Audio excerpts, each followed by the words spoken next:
Samantala, bilang paggunita sa Malaria at Filariasis Awareness Month, muling pinaalalahanan ng publiko tungkol sa panganib na dulot ng dalawang sakit na ito, mga parasitikong impeksyong maaring magbanta sa buhay at karaniwang na ipapasa sa tao sa pamamagitan ng kagat ng infected na lamok.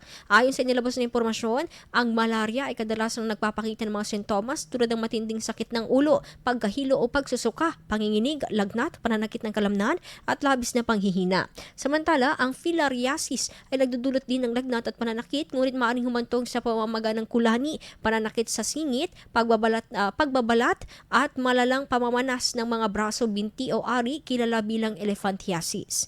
Upang maiwasan ang kagat ng lamok, hinihikayat ang publiko na gumamit ng kulambo, maglinis ng kapaligiran, magpahid ng mosquito repellent, magsuot ng damit na mahahaba at makakapal at panatilihing malinis ang mga tahanan. Mahalaga ring bantayan ang kalusugan ng mga bata at alamin ang mga sintomas upang maagapan agad ang mga impeksyon.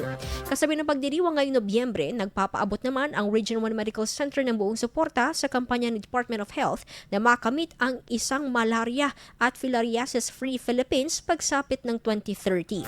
Sa tulong ng masusing impormasyon, aktibong pakikiisa ng komunidad at tuloy-tuloy na programa ng pamahalaan, umaasa na mababawasan at tuluyang mawawala ang mga sakit na hatid ng mga lamok sa bansa. IFM News Express, Balitang Metro.